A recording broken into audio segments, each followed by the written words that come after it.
say we've heard a lot of places with players and athletes testing positive for COVID. I guess I would just ask, do you know of any confirmed cases among your players, staff, or even just within the organization in general? I'll just probably as a matter of function moving forward, I'll probably let Bruce and the PR team, handle those things when they come out. Obviously, we're in a unique situation. We're not there yet. But I just think probably heading into it, I'll let them handle those, those confirmations or whenever when we report and all that. It's just to be clear, you can't say one way or another, or of no cases at this point. Yeah, I'm just not saying. I'm just going to let them handle that just to keep me out of it.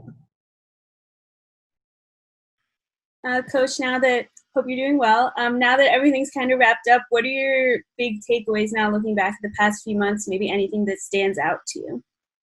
I think the biggest thing is that it's a team I like. I mean, they like to work. They're really competitive. We ended with like a final exam type of a thing, which was, not for anything other than just, kind of bragging rights. And I thought guys took it unbelievably seriously.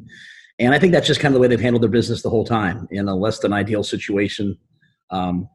It's a team that I like. It's a coaching staff that I like. I like the interaction.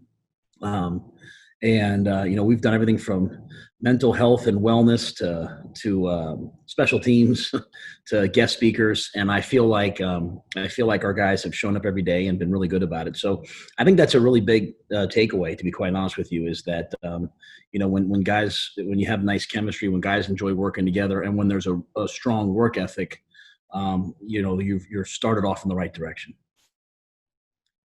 Coach, I don't know if you want to give anybody any kudos on this call, but who scored the best on that final exam? I probably sworn to secrecy on that, but I think we had a lot of guys who did really, really well. And, it's a little different. It's different by position, so it's kind of hard to cross reference people. But I think, like I said, the biggest takeaway was that guys, they were competitive. You can't make them take the test, right? It's all voluntary.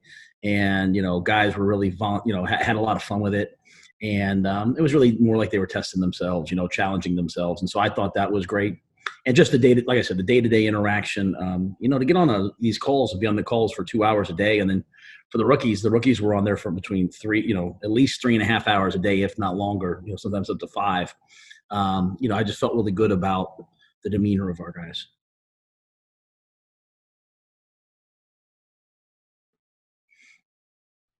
Hey, Matt, thanks for doing this again, buddy. You special guests, you said speakers, anyone stand out that was particularly famous or that was funny or better than the rest? When we did those different guest speakers by position, there were some great ones, like Ryan Clark spoke to the defensive backs. I thought he was amazing. Julius Peppers, Brian Urlacher. I mean, just a lot of great guys. I don't want to forget anyone. I think for me, the biggest one for me is we had, Joe Montana came in and talked to the quarterbacks. And, I'm like a little kid listening to that. So, we didn't want, we wanted it to be useful to our guys, if that makes sense. We weren't killing time, but to have guys come in and talk about, what it took for them to be great, how they were great. I think those things were really, really special.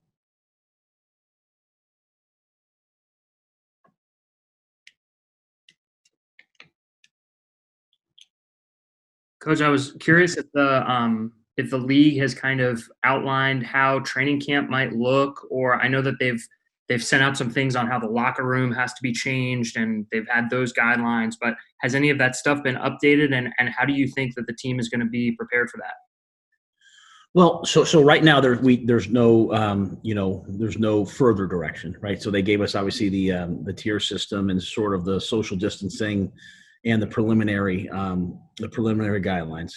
We're preparing for, the rookies to show up July 21st, injured players and quarterbacks, I think it's the 23rd, and then obviously the veterans on the 28th. So we're preparing for that. But we know that there'll be more guidelines, more protocols, more best practices as we move forward. I think we have a tremendous team of people. Eddie Levins, leads that as our infection control officer. Sean Padden, Dr. Gritter, Dr. Connor. There's just a Kent Johnson, our director of wellness, Kevin King, our trainer. They have a great team. I think that has been looking for since the very beginning. What are the cutting edge technologies? What are the things that are going to, make this as safe and as healthy a place as possible? Mark Hart, being our COO, is always thinking that way. So I think one of the things that I've taken away from, I'm not very involved in those things, but the times I've listened is like, what's best practice now might not be that way in 30 days. And so it's an ever evolving group. That being said, I think when the time comes, whatever the cutting edge technology, whatever the best practices, whatever the safest ways that we can do things, I'm sure that they'll do. Hey, Coach. I know you're a big analytics-driven guy, so I'm interested in what you make of this growing narrative based on Teddy's 5 starts last year, that he isn't particularly an effective downfield passer. What do you make of that narrative? So I haven't heard that narrative. I don't really listen, hear those things. Teddy for us is, exactly, what we want. I think this offense in general, when you look at it in New Orleans, that iteration of it where Joe first learned it is not necessarily a vertical down the field passing game as much as it is a catch and run underneath matchup type passing game. We obviously have the ability to throw the ball downfield. Teddy's got a great arm. I mean, I think I can remember him. I think it was Ted Ginn. He threw like what I would call like a launch route, like 48 yards down the right sideline last year, like to like the 12-yard line against somebody. So he certainly has the arm strength to do it. But, I think, he's done what he's been asked to do. So I think you have to be really careful. I think, analytics are always, a piece of the puzzle, right? It's like, Bill Gates once said, information is the reduction of uncertainty. So it's more information. But there's also, hey, what were you asked to do? I think what you really have to do is go out and look at, can a guy push the ball down the field? So to me, I'm always looking and saying, well, if he threw the ball 52 yards here, 60 yards here, not many guys can throw it further than 60 yards, but then he can do it. So I think one of the great things is one of the strengths of our team is that, Robbie Anderson's a deep play threat. Curtis Samuel is a deep play threat. DJ Moore is a deep play threat. So we feel like we have the power to be able to take advantage of throwing the ball down the field, and we know Teddy can do that. So I think when you look back at, and again, I haven't really studied those things. I've just kind of studied what I've studied. When you look back at those things, understanding, well, he was asked to do these things, but you see examples of, hey, he can get the ball here, he can get the ball there.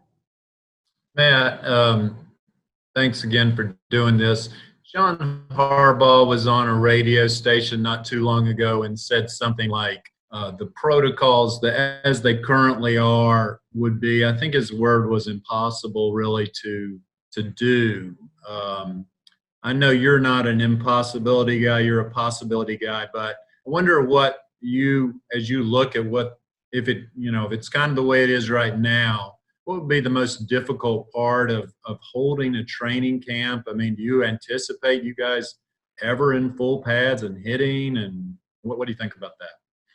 Yeah, I think for us, we have the benefit of being in our stadium that we're playing in. And so a lot of people that have practice facilities might run into more room, more space issues. But we have the ability to go up to the club level, 3 floors, take what we're meeting rooms, and I'm not really super involved in that. Sean and those guys have been looking at hey, taking, from the day it was kind of announced, hey, taking these meeting rooms, turning them into locker rooms, making the locker room really that entire floor, moving our meeting rooms up to the 2nd floor, but I mean, at the end of the day, like you said, whatever it takes, I've learned now over the last couple of months that I can meet really well virtually, right? So if that means guys practice and then they go home and we meet virtually, then we'll do that. Team meetings, if team meetings have to be broadcast, all the different position rooms, we're going to do that. But I do think a real benefit to us is being in the stadium.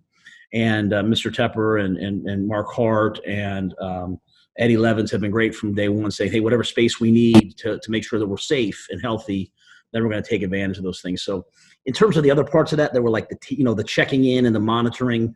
One of the great things about having Dr. Gritter, I don't know if you guys have gotten to know her, but she's one of the stars. You come to a place and you meet a lot of great people, and she's absolutely fantastic, and she's always on the cutting edge of research and best practices. And so she's informing us of, hey, this is the best way to do this anyway. So I think we've been kind of doing those things, a lot of the, the temperature checks and all the different things. And like I said earlier, we know that as we get closer to the season, there's probably going to be some different protocols. So I think Eddie and his team are always looking at, hey, what's next?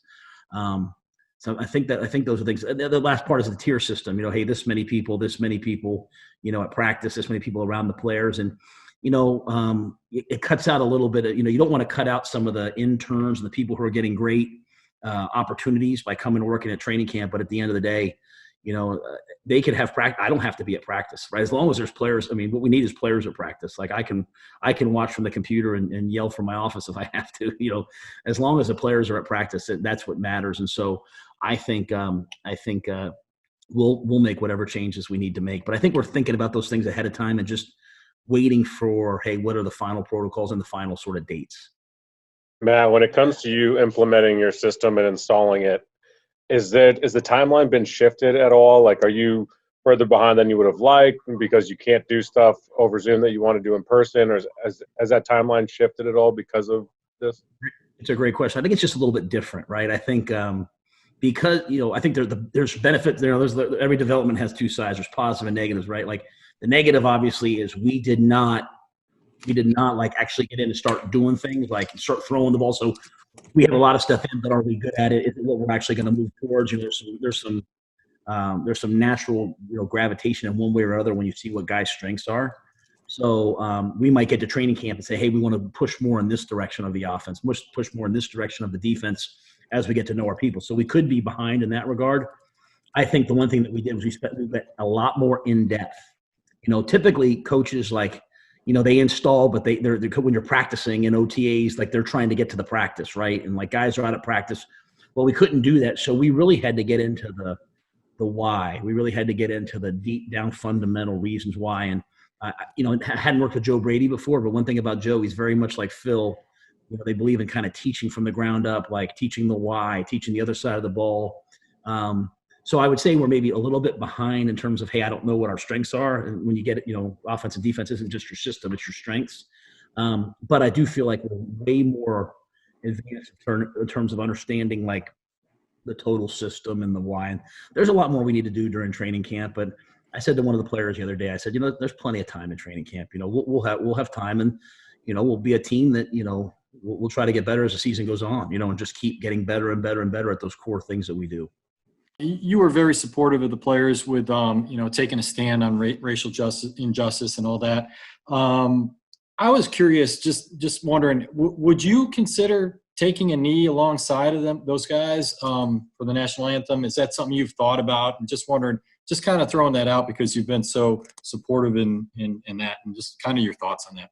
Yeah, I think it's a great question. I think I would consider, first of all, I would consider anything, what I mean, as we move forward. I think, I'm supportive of the cause. I'm supportive of the movement. I'm supportive of social justice. I think for me, I think every person, whether coach, player, everyone, that'll be a very personal decision for each person. I think it has to be made at the right time for the right reasons for everybody. And so I'll support my players with whatever they do. And then, when the time comes, I'll really, think, deeply about, hey, what's the best thing for me? What's the best way that I can show my support? But make no mistake, I'm definitely supportive. And, I think a lot of this, it's come from the players. So I'll sort of wait and sort of see, what direction they're leaning. And then I, like everyone else, kind of make my decisions.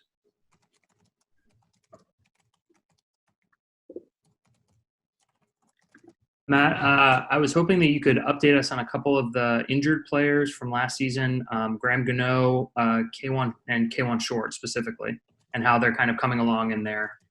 Yeah, I mean, I think they're both really making good progress. I think they're both trending towards being healthy and being ready. Obviously, without having OTAs, I haven't had a chance really to see. They're working with our people, but all the reports have been that they are both working really hard and making a lot of progress. So I think we feel really good about that. Your MO at Baylor and Temple was kind of building back up and inheriting a couple bad situations. Obviously, this is a different type of obstacle, but is there anything from those experiences that will help you in this?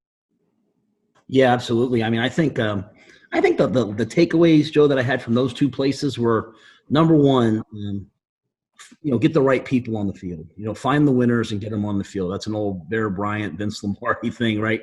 So, I think we've tried to do that in free agency. We've tried to do that in the draft. So they might be young. They might not be 100% ready yet. They might be growing into something, but it's about finding the right people that are going to do things the way you want them done, and who believe in the same things you believe in. The days of coaching and telling people what to do are over.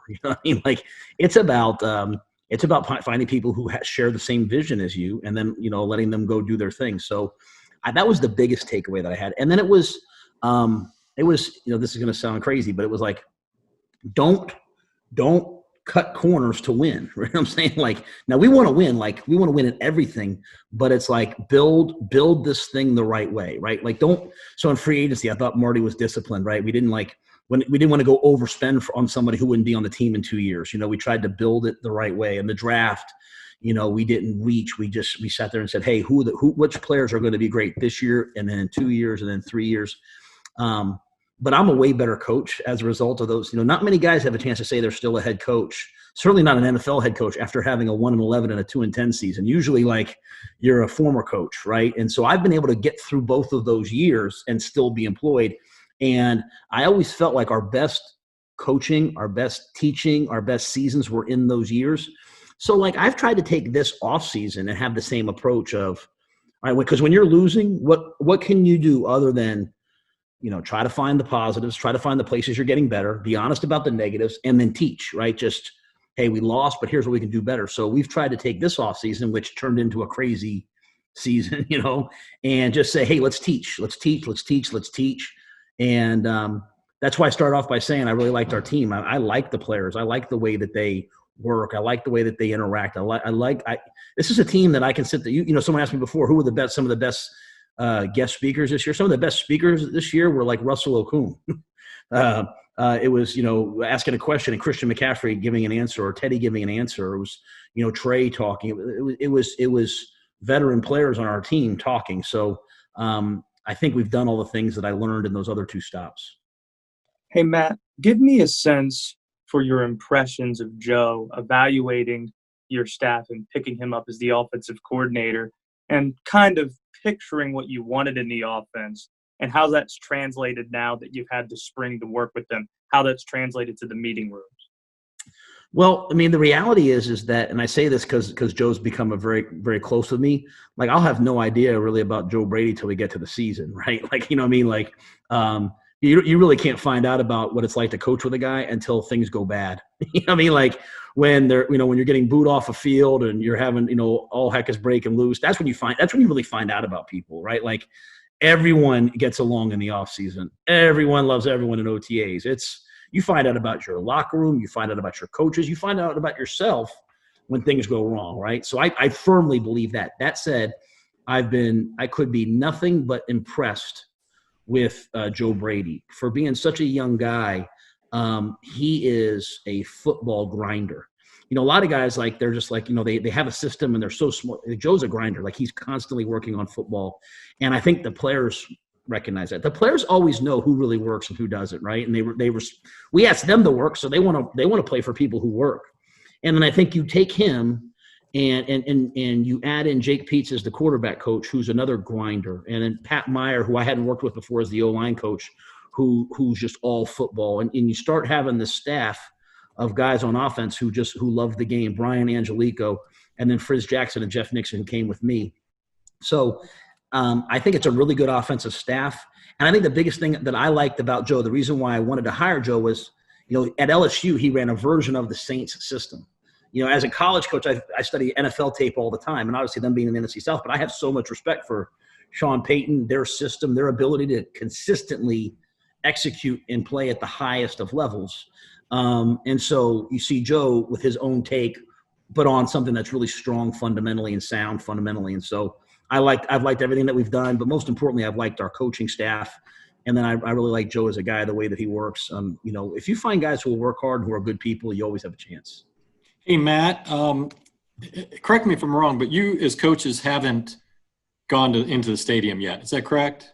Well, not since we left. Yeah, we haven't gone back. When do you have a date on when you guys will return to the stadium yet? Yeah, I mean, we probably won't go back until they say the players can come back, right? So, Okay. And we've kind of exited we're done with the offseason program. We're done with like coaches meetings. We're kind of in like that coaches vacation phase now, where like, I'll text the guy here and there, but we're not having like organized meetings. We've gone and operated as if the training camp starts as the training camp. We've got the dates, we have the schedules, we have everything. Coaches have worked on their own. We've anticipated. I mean, as we've gone along this, we've heard, hey, we could start July 10th. We could start. Now, these are all rumors, right? So we've kind of had contingency plans. We're planning like it's like I said, the 21st, 23rd, and 28th. And then if they say we can go back in and start working with the guys on July 4th, then we'll be there July 4th. And if they move it in any way, we'll adjust. Coach, I was wondering for you, how healthy do you feel like this roster is? Like, what is your expectation? I know you talked about KK and Graham, but the roster as a whole, like, based on what you know now, how healthy do you view it going into training camp? I literally thought you were going to say, how healthy are you? And I was going to go into this long thing about my left arch, but I'm dead serious. I thought you were going to ask that. I mean, there's guys who have been banged up, right? I mean, KK obviously being a big injury last year, but I've loved just seeing him this offseason, really, I think getting himself healthy and put a lot of time in. I think, like I said, I think Graham's trending in that direction. Football's a game where, like you have to anticipate that some guys are going to be banged up. But I think overall, we're such a young team. You guys might know better. I don't know how many teams are younger than us in the NFL. I don't know, but we're such a young team that I think we're relatively healthy, pretty healthy. And like I said, the guys who aren't, I think they're trending in the right direction. Hey, Matt, we saw on social media, I think it's last week, that Tish Guerin is no longer with the team. Is that a role that Kent Johnson will continue to be in, or are you going to try to fill that? And how are you kind of going with that with mental health this season? Yeah, Kent is a completely different. Yeah, he's more like weight room strength, kind of overseeing that stuff. That position, I don't, that's kind of a personnel issue. So I'm not sure how that'll exactly be filled, to be quite honest. I'm sure we'll probably make an announcement at some time if how that's going to move. But yeah, Kent is sort of in a different role. He's more like overseeing certain areas, and obviously the doctors, and oversees some different areas as well. Both you and now Phil Snow have talked about Jeremy Chinn's versatility and how he can play safety, and also maybe bits of, say, dime linebacker, I think you mentioned after the draft. Is that something where you've seen it done and you sort of have an idea of how exactly you want to use him, or is that more taking a player and just using his skill set as it presents itself? Well, I think it's both. I mean, I think you see a whole, a lot of people in the NFL call it like a Buffalo nickel. They see, a big safety / nickel player that can go out there. I think when you've been in the NFL for a long time, there's this concept of like, hey, we play base and then we sub to like Buffalo nickel and then down to nickel, then to dime. I think when you're kind of like me coming in from the outside, you're like, well, you're playing what you call sub. You're saying you're substituting in 70% of the time. Isn't that really the base? And why don't you work backwards? The I formation power sets really aren't prevalent in the NFL as much. So I look at it a little bit more the other way. Like that nickel linebacker is really a starter and, working back. So that's kind of my mindset. But that being said, even when I was at the Giants, we played like a 3 safety package. We played it with Will Hill and a bunch of other really good players. So I've seen it done. And I think you certainly see a lot of teams in the NFL doing it. And I think, that's one of the things I talked about, us maybe not being behind, but being different. Like had we had Jeremy in OTAs, had we had him in like rookie minicamp, we could really say, hey, here's really his skill set. Like the last time I saw him run was the Combine and the Senior Bowl. So I think, to be quite honest, I think like our coaches are going to have to do a great job in training camp of, like there's kind of this old NFL adage of like, hey, get in there, install like your based offense, the way it was installed 20 years ago, and then evolve into what you're really going to do. We're going to have to go in there very targeted about, hey, this is what we're going to do, because we're going to have to adjust from that, right? So we're going to have to adjust to, hey, this is this guy's strength, that guy's strength. So, so I've seen it done, but I also think we looked at him and said, hey, this is exactly the type of versatile hybrid player that's starting to emerge in the NFL, and we think he can be a special one. Matt, I know you have a team in place, and you've referred to guys like Eddie and so forth on all the social distancing. What's your gut say about whether this season is going to happen or what it might look like? I mean, what do you think as you read and hear more about COVID and just kind of wonder what your sense is? You know, I really don't think any of us know. You know, like even 2 weeks ago, I would have said something probably different. And then obviously there's been a lot of things that have happened in the last 2 weeks. I think a lot of things are going to happen after we see like baseball and basketball and all these different things. So, I mean, I really try to just, because my son asks me that question like every day, like, because he wants the season to happen. Like, so I just try to be very disciplined about like, hey, this is what I know. And as I get new things, I adjust to that, right? But I think, you know, so for me right now, I'm planning on going July 28th, you know, doing stuff at the front door, maybe taking a test. If they want me to take a test, whatever that test looks like, I don't know. Go in, take the test, and I'll start working. And if it means I have to live in the building, I'll live in the building, right? Like whatever that means. If they then change it, I'll change it. But that gives me peace just to say, hey, I'm gonna do this, and then if they change it, but I think I really do believe like we'll know a lot more, you know, in the coming weeks and months. And you know, so for me, like instead of having like 50 schedules laid out, I have one schedule laid out. Like, hey, we're starting on the 21st, the 28th, and if that changes, I'll red pen it. But for right now, like that's the thing that lets me kind of, you know, take a breath, saying, hey, this is what we're doing. I know it might change, you know, but it might not. But I don't know if that makes sense. So that's really how I'm looking at it. But I am trying to pay attention to, you know, sort of, you know, NASCAR and golf and the Premier League. I'm trying to pay attention to all these other sports just to see what happens on their end. But knowing that, you know, when football comes around, you know, it could look way different. Hey, Coach, Stacey Dales with NFL Network. I'm curious to know what you've learned about Teddy's leadership and how he sort of leads in this weird offseason, and then how he processes in this kind of virtual nature without seeing him in person, working with him in person. Yeah, I mean, I think he'd be the first to tell you, like he doesn't necessarily love the virtual stuff. Like, you know, he's kind of one of those guys, like one of the things I loved about him was just watching him. Like he's the guy that rides the bike to work and, you know, stops and talks to everybody. He's in the locker room. Like he's that guy. Right. And I think, you know, having it be virtual, like, I don't know if he loved that. You know, you probably have to ask him, but I would guess he probably didn't necessarily love that. But, you know, what I'll say is you see really quickly that he's really, really intelligent in two ways. Football, like I listen to him in meetings because we have meetings where like he'll run the meeting and he'll run the blitz protection meeting, and the level of like, not even detail, but like understanding and reasoning behind it is so high that like when I remember I was with Eli Manning, I used to sit there and listen to everything he would say because he was so intelligent. And you know what? We're coaches. We think we know it, but we don't have to stand back there and get hit. So he has a different set of reasoning than we have. And to hear Teddy, it reminded me of that. It's like it punches you in the face with, wow, that's really, really, really intelligent. You can see how all of a sudden people just stop and kind of listen to him. And I think the second thing is that I think he's great at reading people. Like I think he's doing a great job of figuring out, hey, who on this team can I trust? Who on this, you know, coaching staff can I trust? And you know, my interactions with him have been awesome. I think he's you know, he's going to be a guy that our team goes to, you know, battle for.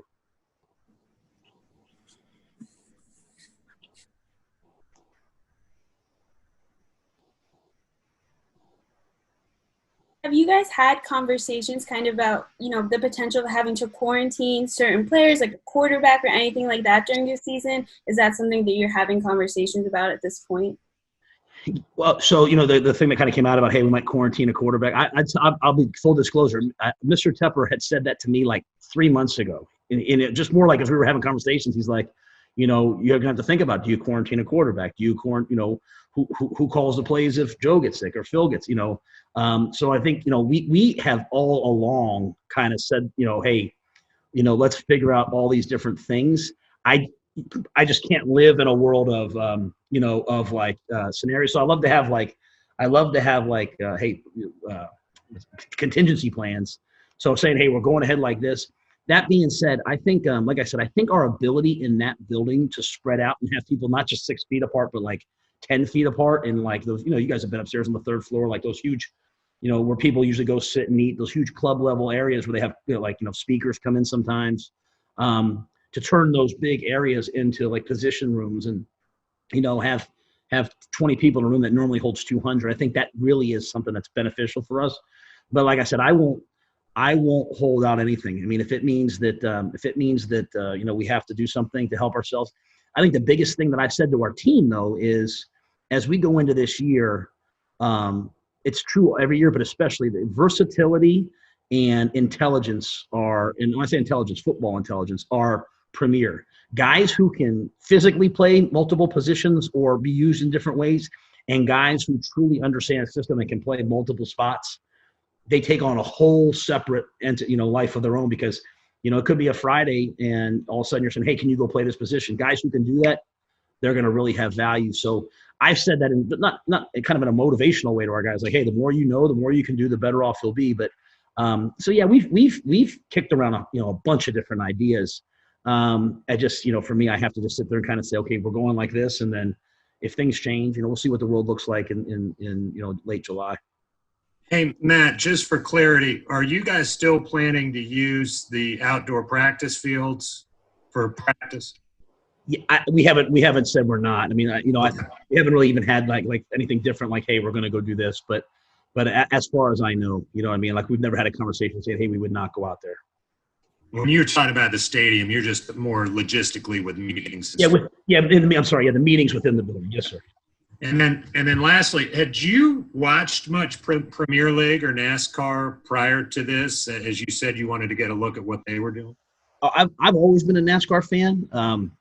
It sometimes surprises people, like, we have Pocono Speedway up in Pennsylvania. We have Dover. So my wife and I have probably in Texas, even we go to a race a year in Texas. So I've probably always been a NASCAR fan. I think one of the things for me as a football guy is it's sometimes fun to get away from a sport that's like and just kind of different. And I've always liked going to the races and feeling the, pace and energy. Since coming here, we've gotten to know some of the people in NASCAR, so it's made it more fun. And I've always been a soccer fan. Now obviously, what was the league that came back first? It's going to escape me right now. I apologize. But we've also done some other things. Like a bunch of us coaches, we each picked a team, and I can't remember if it was the Korean baseball league or Japanese baseball leagues. They all pick teams. They're picking rugby teams or whatever it is. I'm not necessarily involved. They're just kind of saying, hey, this is who I'm a fan of. So I think everyone's craving sports. I've rented UFC fights. Me and my son have stayed up and watched the UFC fight, which I never would have watched before. But I do think in terms of, as we're looking at what sports look like, just seeing, hey, what are the best practices? What are the things that are, what are the things that are working and not working? Again, how does that relate to me? It's really more, like I said, Eddie, Mark, Sean, but I'm hoping we play. So I'm trying to keep an eye on it too. Coach, you say you've always been a soccer fan, and obviously now you've got a new, not quite neighbor with Charlotte MLS, but have you shared any team name ideas or color schemes with Tepper and Tom Glick? No, they haven't asked for my input. So some of the people that are involved with the team, when we were all in the building, would come back and forth, and so they'd have some different names there, strategy coordinators, so I've had a chance to see them, but I'm very excited to see it. And I saw, obviously, it's not quite, they're not going to announce it quite yet, but I plan on being a fan, so I'm excited to see. What color? What was it called? A patch? Is that what it's called, or what's it called? The badge. The badge. I'm sorry. Yeah. So I'm excited to see the badge and see everything, and I think it'll be really well done. Coach, what have been your impressions of Tiger Whitehead and the way he can command the defense from the mic spot? Well, I mean, when you get to know him, he's such a great person, but he's also so serious about his football. And I think anytime you have a guy that's, been playing, I think it's like 6 years, missed one game or something like that. Anybody's been playing that long at that position, and you see him come in and he's starting from ground, level one. One of the hardest things in a changeover is you have guys that have played their position in the NFL for several years. They are an expert, but yet they're not an expert in your system, and they have to sort of start over again, not in terms of a lot of it, but in terms of like, hey, what do we call this? And something that they've been calling this is all of a sudden now called that. And it can be frustrating, especially if they were here last year. They're like, you came in, so why do I have to change what I call it? And but I think all of our guys have been great. But I think when you have, Tahir, he comes in and he's just like, just diligently going through the process. And so what I can't wait for is for our young players to be in the meeting rooms and day to day with guys like him, because you really see the commitment to process. You see the commitment to like learning it from the ground up. But I would say in the virtual meetings, he and many others have been excellent. And that's, again, I wasn't the head coach when he was at Temple. I was just an assistant on the other side of the ball, but he's always been that way. And so I had a great feeling that he would bring a sense of seriousness to us. Coach, if you do end up playing this season, but completely without fans, so many of the leagues you're speaking of have at least experimented with that or have gone to it entirely. How different will football feel without fans, and how much do you think the on-field experience for players and coaches will change? I started my career off and I played at Penn State I walked on at Penn State, but I played at Penn State and then coached at Albright College, in front of, 500 fans. There were games at Temple in the early years when we were turning around under Al Golden where we coached in front of, a quarter full, Lincoln Financial Field. I think the one thing, all great teams, I learned this from Andy Reid years ago, all the great teams create their own energy. So I think that comes from our team. It obviously would be different, right? I mean, but at the same time, I think when you have the right chemistry on your team, when you have the right guys on your team, when you have the right sideline, when you have the right other people on the sideline, like, a lot of times in football, there's a lot of other people on the sideline worried about a lot of other things other than what's happening on the field. When you have the right sort of chemistry, I think you have a sideline that can create energy and have a really positive impact. So, I don't know. I guess for me, like, obviously I care about our fans. I want our fans to be there, but if not, I think our players and the people on our team will just have to, pick it up and carry the torch and bring as much energy to home games. And then certainly the same thing that we do when we're on the road, just to bring just as much energy to the road games as well. Matt, not to keep hitting you with hypotheticals, but the NBA has allowed some players to opt out of their bubble system. Do you think that's something that the NFL should implement in terms of an opt-out for this season? And if one of your players wanted to opt out, what would you say to them?